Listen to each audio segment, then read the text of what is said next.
What's up, guys? Welcome to Mandala Sports. The Chicago Cubs got another win tonight, taking 3 out of 4 from the Cincinnati Reds, the first place Cincinnati Reds.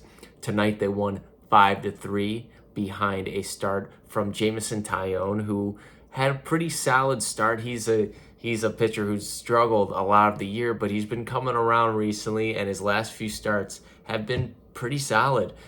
Tonight was the same. He went 5 innings, gave up 7 hits, 2 earned runs, 5 Ks. His ERA is now 5.36. That's higher than what we want it to be, but it's getting a little bit better. He improves to 6-6 on the year.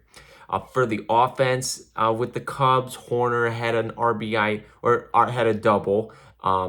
It was Happ who knocked him in the first inning with another double.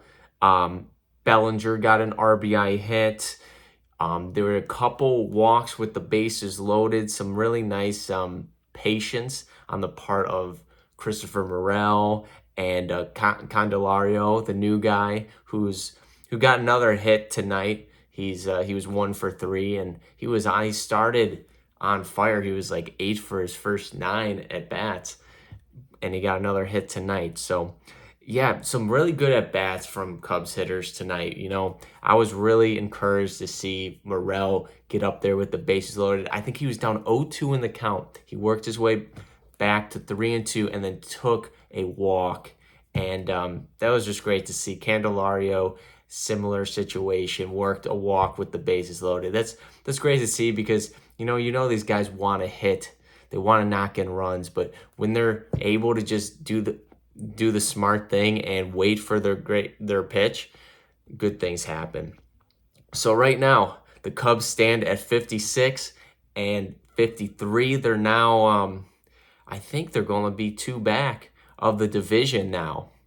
And that's crazy because, just a couple weeks ago, it wasn't looking very good.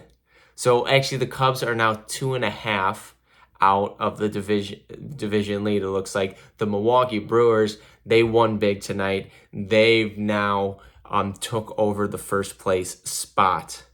And now the Cubs are only 2 back of the wild card, however. So it's looking pretty good if you're a Cub fan. We're obviously not there yet. We're still, if the season ended today, we're not in the playoffs. We got to remember that. But they're trending in the right direction. And there's a big test starting tomorrow against the Atlanta Braves, the team with the best record in baseball. And tomorrow we've got Kyle Hendricks going on the mound against Max Fried. And we'll see how we fare in this series. The Atlanta Braves are coming to town. This is a team that is probably a World Series team. I think the odds makers would say that this team is very likely World Series bound, the Atlanta Braves. So if the Cubs can really stand their ground against them and play them well, I think that would even give Cub fans more of a reason to be excited going forward. So that's all I got for you today. Thanks for tuning in to Mandala Sports. Take care.